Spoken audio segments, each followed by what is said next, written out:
Environ 60% des Français se brossent les dents 2 fois par jour.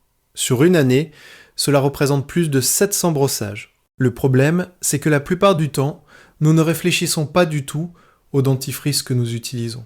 Souvent, nous choisissons des dentifrices qui moussent bien, qui sont bon marché ou que nous voyons régulièrement à la télé.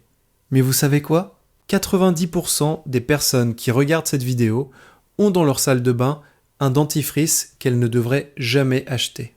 Parce que ce qui se trouve dans sa composition est, en général, franchement vilain. SLS, parabènes ou colorants ne sont que la partie émergée de l'iceberg. Dans cette vidéo, je vais vous montrer 7 dentifrices que, à mon avis, vous devriez éviter à tout prix. Vers la fin, vous découvrirez aussi 3 dentifrices pas chers et très bons, que vous devriez vraiment acheter la prochaine fois. Comme d'habitude, je vous rappelle que cette liste reflète mon opinion personnelle. Et maintenant, sans plus attendre, entrons dans le vif du sujet. 1. Oral-B Pro Expert Protection. Commençons par un dentifrice très populaire, Oral-B Pro Expert Protection. J'avoue qu'au premier regard, ce dentifrice a l'air très professionnel et donne l'impression d'un produit solide. Je l'ai moi-même acheté plusieurs fois, mais je ne le ferai plus. Pourquoi ? Il suffit de regarder la composition. Le premier problème, c'est le SLS, c'est-à-dire le sodium lauryl sulfate. C'est un détergent que l'on trouve notamment dans les liquides vaisselle. Son seul rôle dans le dentifrice est de produire de la mousse. En réalité, la mousse n'offre qu'un effet placebo car elle n'aide en rien à mieux nettoyer les dents. Simplement, notre cerveau a appris que mousse égale propreté. Pendant ce temps, le SLS irrite la muqueuse buccale, assèche les membranes muqueuses et augmente le risque d'aphte. Si vous avez régulièrement des aftes, vérifiez si votre dentifrice ne contient pas de SLS. Le deuxième problème de ce dentifrice, c'est la présence de carragénane. Ça a l'air inoffensif, mais en réalité le carragénane est associé à des tumeurs du tube digestif et à des états inflammatoires. Il se retrouve dans le dentifrice parce qu'il en améliore la consistance. Il n'apporte donc rien d'autre que de l'apparence. Le troisième problème, c'est le PVP, la polyvinylpyrrolidone. Pour le dire franchement, c'est un plastique synthétique. Il est utilisé comme épaississant parce qu'il est bon marché. En cas d'utilisation prolongée, il suscite de sérieuses controverses parmi les chercheurs. Et vous le massez sur vos gencives 2 fois par jour. Le quatrième problème, ce sont les allergènes. Dans la composition, vous trouverez du cinnamale et de l'eugénol, des substances que les fabricants sont obligés de déclarer précisément parce que ce sont des allergènes reconnus. Pour beaucoup de gens, ils sont la source d'irritation chronique de la bouche dont ils ne cherchent jamais la cause dans leur dentifrice. Et pour le dessert, nous avons le colorant artificiel CI 74160 qui rend le dentifrice joli sur la brosse à dents mais qui n'aide vos dents en aucune façon. Honnêtement, il faut reconnaître que ce dentifrice a un point fort. Il contient du fluorure d'étain et du fluorure de sodium, pour un total de 1450 ppm. C'est une protection solide contre les caries, mais de bons actifs n'excusent pas le reste de la composition. 5 ingrédients problématiques dans un seul tube. Un dentifrice noté seulement 10,8 sur 20 par le service indépendant français INC Beauty. À titre de comparaison, les dentifrices que je recommanderai à la fin de cette vidéo obtiennent des notes dépassant parfois 18 sur 20. Écrivez-moi en commentaire quel dentifrice vous utilisez le plus souvent. Et moi, je passe à la deuxième position déconseillée. 2. Les dentifrices au charbon actif, toute la catégorie. Au lieu d'un seul dentifrice, je vais maintenant vous déconseiller toute une série, les dentifrices au charbon. Les dentifrices noirs ont conquis Internet il y a plus de 10 ans et se vendent encore très bien aujourd'hui. Rien d'étonnant, car ils produisent un effet « waouh ». Après tout, nous sommes habitués à des dentifrices blancs et un produit noir appliqué sur les dents avec une promesse de blanchiment attire l'attention. Le problème avec les dentifrices au charbon, c'est que tout cela est essentiellement du marketing. Commençons par le mensonge de base, le charbon actif ne blanchit pas les dents. Du moins pas comme vous l'imaginez. Il agit de manière purement mécanique, en abrasant la surface de la dent comme du papier de verre fin. L'effet est de courte durée. Vous éliminez les taches superficielles, mais en même temps vous usez l'émail que vous ne reconstruirez jamais. L'émail ne se régénère pas tout seul. Si vous le détruisez, il vous reste la dentine exposée, l'hypersensibilité et une teinte jaunâtre qu'aucun charbon ne pourra plus couvrir. Le deuxième problème, c'est l'absence de fluor. La grande majorité des dentifrices au charbon n'en contiennent pas parce que les fabricants veulent les vendre comme naturels et éco. Or, le fluor est le seul ingrédient disposant de preuves scientifiques solides en matière de protection contre les caries. Sans lui, vous vous brossez les dents, mais vous ne les protégez pas. Des études menées sur des dentifrices naturels populaires ont révélé la présence de plomb neurotoxique dépassant les limites autorisées. Et dans un cas, même de l'arsenic à une concentration considérée comme cancérigène. Ces neurotoxines proviennent des matières premières minérales naturelles utilisées dans la production. Naturel ne veut pas toujours dire sûr. Les exemples de dentifrices au charbon peuvent se multiplier. Par exemple, certains dentifrices blanchissants, 3D White, très répandus contiennent du SLS, des colorants artificiels et un RDA élevé. Autrement dit, vous usez votre émail avec du charbon, vous irritez votre muqueuse avec du SLS et vous colorez vos dents en noir avec de la teinture pendant le brossage. Alors retenez une règle, tout dentifrice qui promet un blanchiment par le charbon le fait au détriment de votre émail. Si vous tenez à avoir des dents blanches, il existe des méthodes de blanchiment efficaces et sûres. Le dentifrice au charbon n'en fait pas partie. 3. Aquafresh Family. Le troisième dentifrice que je déconseille, à mon avis, c'est le très populaire Aquafresh Family. Aquafresh, c'est un classique. Ce dentifrice, aux 3 bandes colorées caractéristiques, nous l'avons probablement tous acheté au moins une fois dans notre vie, parce qu'il est bon marché et disponible presque partout. Mais je parie que vous n'avez jamais retourné le tube pour vérifier si ce produit est sain pour vos dents. Dans la composition affichée sur le site d'un distributeur en ligne, on trouve bien sûr du SLS. Imaginez que vous preniez du liquide vaisselle pour vous frotter les dents avec. Ça semble absurde. Et pourtant, c'est exactement ce que vous faites en utilisant Aquafresh. Le SLS arrive en 5e position sur la liste des ingrédients. Ce qui veut dire qu'il y en a vraiment beaucoup. Plus un ingrédient est haut dans la liste, plus il y en a dans le produit. Son seul rôle, c'est de produire de la mousse. Effet secondaire, muqueuse irritée, aphte et gencives desséchées. Problème suivant, le PEG6, c'est-à-dire le polyéthylène glycol, une substance dont le processus de fabrication peut laisser des impuretés cancérigènes. Mais ce n'est pas tout. Le PEG augmente la perméabilité de la muqueuse buccale. Plus simplement, il ouvre la porte aux autres substances nocives du dentifrice, pour qu'elles pénètrent plus facilement dans les tissus. Troisième problème, le carragénane. Un épaississant associé à des inflammations et à des tumeurs du tube digestif, même s'il faut préciser qu'il n'existe pas de preuves catégoriques à ce sujet. Quatrième problème, le dioxyde de titane, le fameux titanium dioxyde. Un colorant blanc, ajouté uniquement pour que le dentifrice soit joli sur la brosse. L'Agence européenne des produits chimiques l'a classé comme substance extrêmement préoccupante, en raison de son action mutagène possible. D'ailleurs, la France l'a interdit dans les produits alimentaires dès 2020, le fameux E170. Mais dans le dentifrice, il est toujours là. Vos dents n'en ont absolument pas besoin. Et pour finir, 2 colorants artificiels en même temps, CI 73360 et CI 74160. Rouge et bleu. Tous deux inutiles, tous deux potentiellement allergisants. La seule raison de leur présence dans ce tube, c'est que vous voyez de jolies bandes colorées sur votre brosse et que vous ayez l'impression de vous brosser les dents avec quelque chose d'exceptionnel. Faisons le compte ensemble. Sur 15 ingrédients, 6 sont problématiques. Note INC Beauty, 7,6 sur 20. La seule bonne nouvelle, du fluor à 1450 ppm, autant que dans n'importe quel dentifrice correct. Et là, s'arrêtent les points positifs. Quant aux 3 bandes colorées, c'est l'une des astuces marketing les plus habiles de l'histoire du secteur.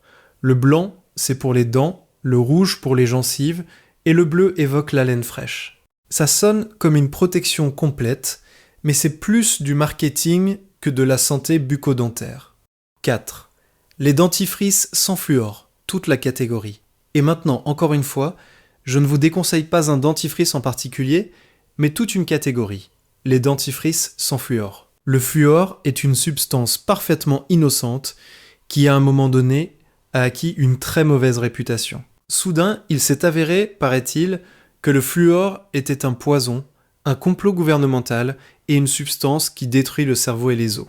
TikTok, Instagram et les blogs de bien-être se sont mis à écrire qu'il fallait jeter son dentifrice au fluor et acheter des produits naturels.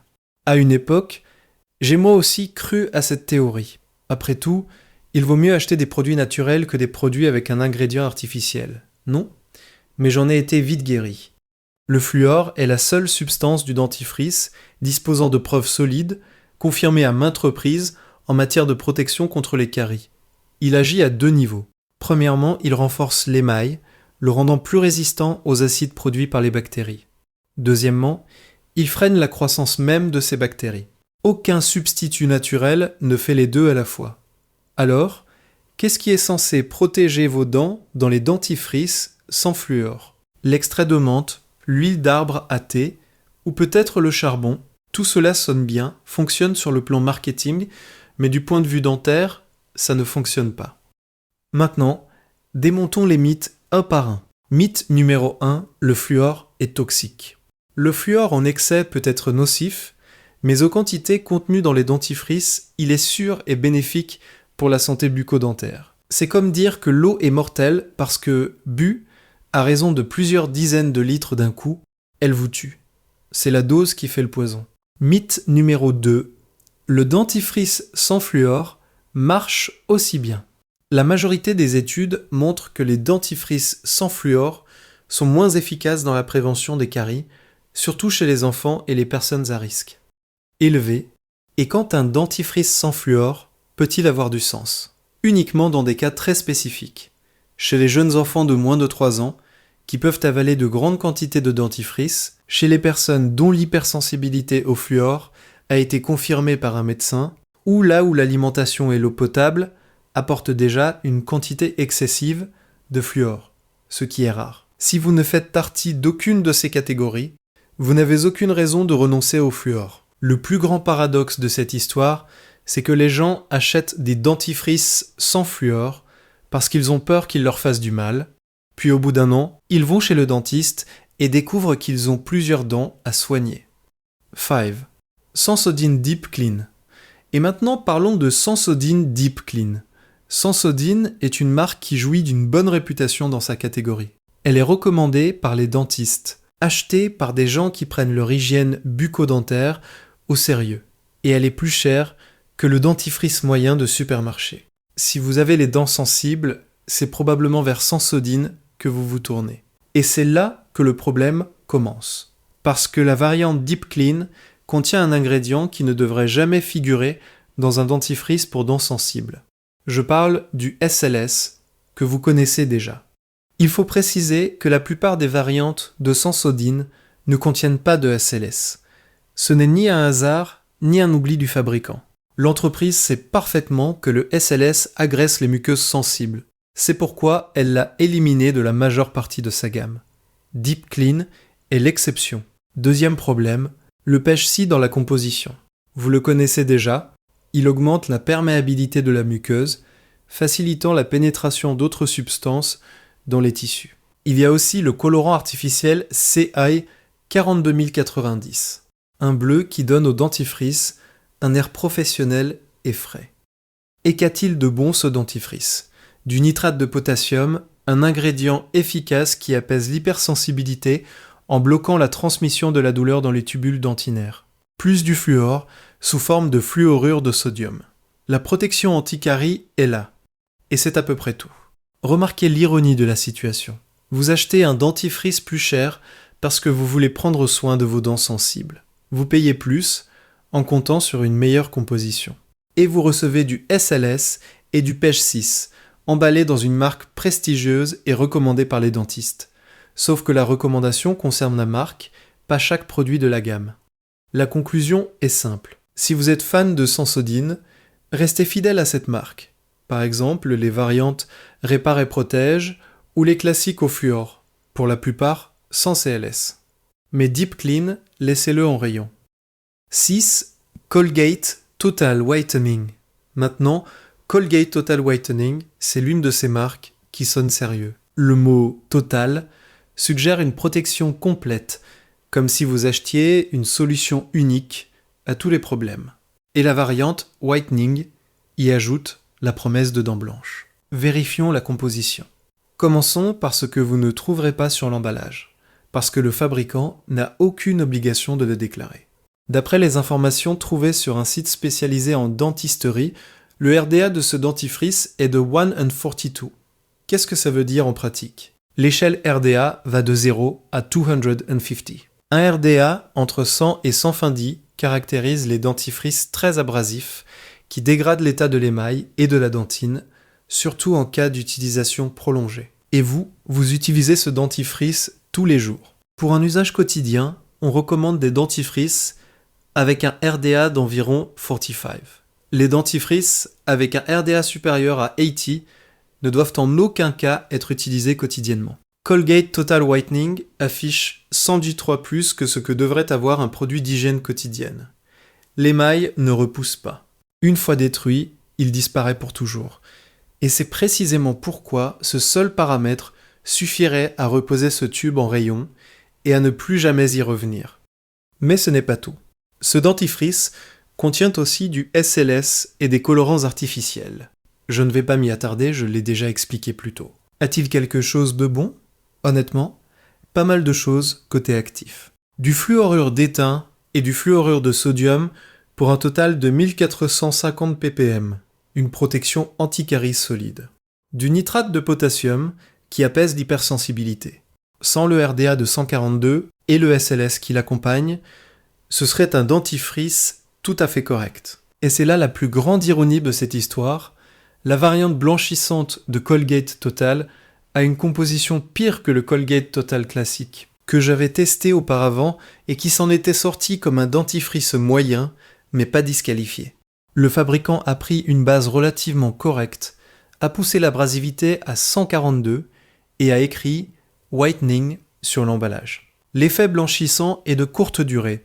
L'abrasion mécanique des taches superficielles ne change pas la couleur de la dent. Elle ne change que son épaisseur. Vous payez pour des dents plus blanches et vous obtenez des dents plus fines. 7. Les dentifrices blanchissants, toute la catégorie. La dernière position déconseillée est un peu liée à la précédente, car j'y inclus tous les dentifrices vendus comme blanchissants.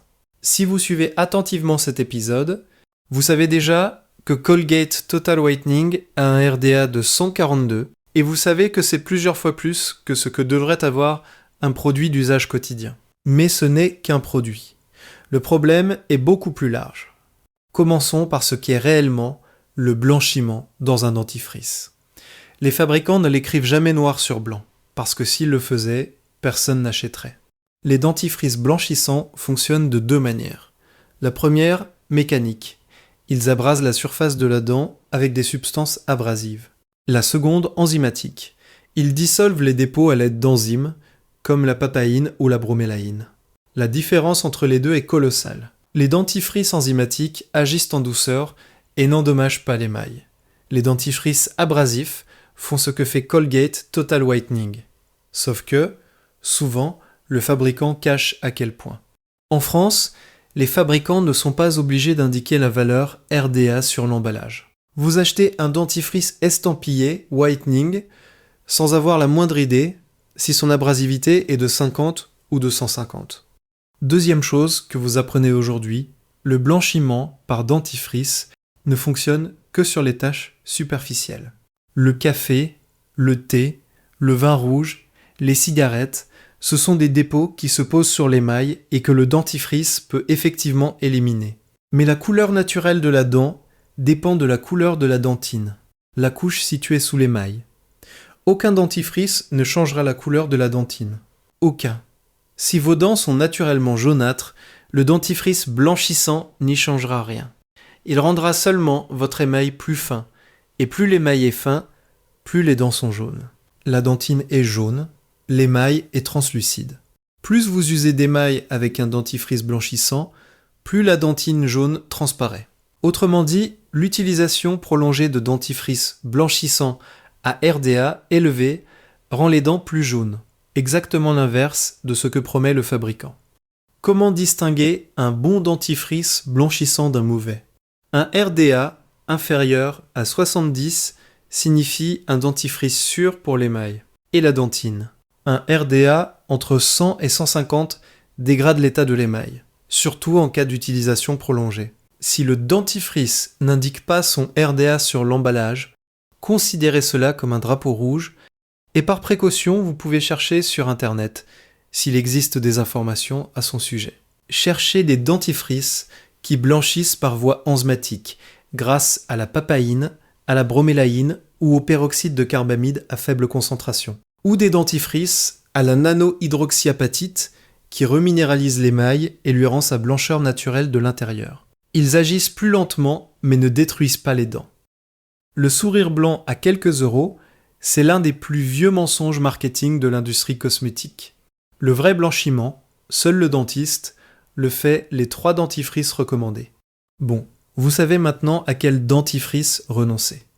Mais que faut-il acheter à la place? Voici 3 dentifrices à la composition excellente, qui ne coûtent pas une fortune et que vous trouverez en pharmacie, en parapharmacie ou en ligne. Recommandation numéro 1. Elgidium Anti-Plaque. Elgidium Anti-Plaque est un dentifrice qui ne crie pas depuis tous les panneaux publicitaires et n'a pas un budget pub de plusieurs millions. Et pourtant, c'est un classique des pharmacies françaises, qui revient régulièrement dans les recommandations des dentistes et des pharmaciens. Pourquoi? Parce que la composition parle d'elle-même. Commençons par ce qu'il n'y a pas ici. Pas de SLS. À sa place, comme agent moussant, travaillent le laurylglucoside et le sodium méthylcocoïltorate. Tous deux d'origine naturelle, tous deux nettement plus doux pour la muqueuse. Si vous avez régulièrement eu des aftes ou des gencives irritées sans savoir pourquoi, remplacer le SLS par ces 2 ingrédients peut faire une différence que vous sentirez dès la première semaine. Pas de pêche non plus, ni de colorant, ni de dioxyde de titane. Le dentifrice est blanc, mais pas parce qu'il a été teinté artificiellement. Dans la composition, on trouve aussi de la chlorhexidine, l'un des ingrédients antibactériens les mieux étudiés en dentisterie. La chlorhexidine élimine les bactéries responsables de la plaque dentaire, des inflammations des gencives et de la mauvaise haleine. Elle agit à un niveau que les dentifrices ordinaires à la menthe et au SLS n'atteindront jamais. Le principal agent abrasif est le carbonate de calcium, l'un des abrasifs les plus doux utilisés dans les dentifrices, avec un RDA faible. Il nettoie efficacement sans risque d'endommager l'émail. Ce dentifrice n'est pas parfait à 100%, car il contient tout de même du carragénane. C'est pratiquement la seule rayure sur cette composition, et il est bon que vous le sachiez. Est-ce que cela le disqualifie? À mon avis, non, le reste de la composition est suffisamment bon pour que le bilan soit clairement positif. Mais j'évalue honnêtement, et balayer quoi que ce soit sous le tapis, ce n'est pas mon genre. Ah, et encore une remarque importante, que les fabricants ne communiquent pas souvent à voix haute, les dentifrices à la chlorhexidine ne s'utilisent pas sans interruption pendant des mois. En cas d'utilisation très prolongée, la chlorhexidine peut provoquer des taches sur les dents et perturber la microflore naturelle de la bouche. L'approche optimale, des cures de 2 à 4 semaines, suivies d'une pause. Vous pouvez aussi alterner Elgidium avec un autre dentifrice, même avec celui dont je vais parler tout de suite. Elgidium Anti-Plaque est disponible en pharmacie et en parapharmacie. Il coûte entre 4 et 6 euros, ce qui pour un dentifrice n'est pas rien, mais à mon avis c'est un prix à la hauteur de la qualité. Et si vous cherchez quelque chose de nettement moins cher pour un usage quotidien, j'ai une autre proposition pour vous. Recommandation numéro 2. Altera Nature Cosmétique 7 en 1. Le dentifrice Altera Nature Cosmétique 7 en 1. Avant de dire quoi que ce soit sur la composition, un mot sur le prix, ce dentifrice coûte environ 2,50 euros. Et en promotion, on le trouve souvent autour de 2 euros. Qu'a-t-il, en dehors du prix, qui mérite une recommandation? Je commence par ce qu'il ne contient pas. Vous ne trouverez ici aucun des vilains ingrédients dont j'ai beaucoup parlé dans cette vidéo. Pas de SLS. À sa place, des agents moussants issus de l'huile de coco, très doux pour la bouche. Pas de PEG, pas de parabènes, pas de colorants artificiels, pas de carragénane, pas de dioxyde de titane. Et qu'y a-t-il dans la composition? Par exemple du xylitol, un sucre alcool naturel que les bactéries cariogènes absorbent à la place du glucose, mais qu'elles sont incapables de métaboliser. Pour le dire simplement, le xylitol affame littéralement les bactéries responsables des caries. Il y a aussi du lactate de sodium et de l'acide lactique, des ingrédients naturellement présents dans la salive, qui aident à maintenir le bon pH de la bouche. Un milieu acide favorise les caries. Ces deux ingrédients agissent contre lui. C'est rare dans des dentifrices de cette gamme de prix. On a aussi de l'extrait de feuilles de menthe poivrée. Pas un arôme synthétique de menthe qui irrite la muqueuse, mais un véritable extrait végétal à l'action antibactérienne naturelle. De son côté, l'extrait d'arnica des montagnes agit comme anti-inflammatoire et soutient la santé des gencives. Il y a aussi du fluor, c'est-à-dire la meilleure protection anti-caries. Les conservateurs sont naturels, d'origine végétale, à la place des parabènes et de l'alcool benzylique que vous avez vu dans d'autres dentifrices. Le seul ingrédient à signaler est le pentylène glycol, un agent hydratant et conservateur, généralement considéré comme sûr, même si chez les personnes à la peau très sensible, il peut provoquer des irritations. Et tout cela pour environ 2,50 €. Comme vous le voyez, une bonne composition n'a besoin ni d'être chère, ni de porter l'emballage d'une grande marque. Ce dentifrice est une véritable perle. Alors, lors de vos prochaines courses, mettez-le dans votre panier. Recommandation numéro 3. Gambio. Et la dernière proposition, Gambio.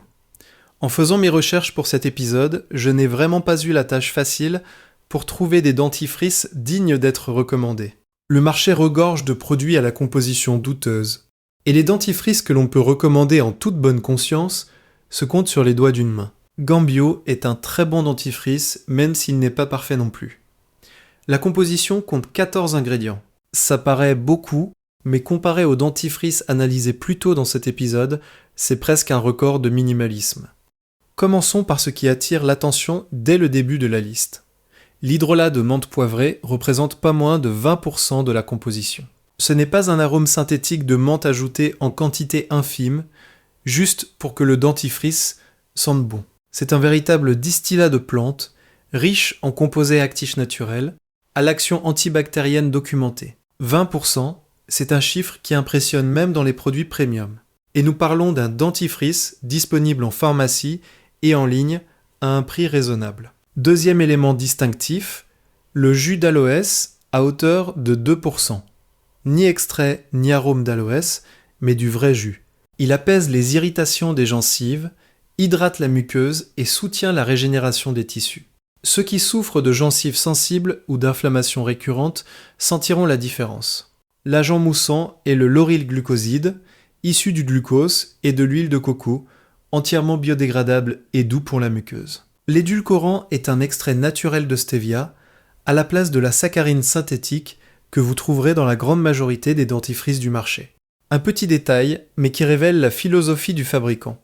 Si on peut utiliser un substitut naturel, on utilise un substitut naturel. Ce dentifrice contient du benzoate de sodium, c'est-à-dire un conservateur superflu qui apparaît dans plusieurs produits de cette marque. Il n'est pas particulièrement dangereux dans un dentifrice, mais il est inutile dans une composition aussi propre. Dans l'ensemble, Gambio est un dentifrice qui fait ce qu'il doit faire. Il nettoie les dents, prend soin des gencives et utilise des ingrédients qui ont du sens. Sans lest chimique inutile à avaler 2 fois par jour. C'est tout pour aujourd'hui.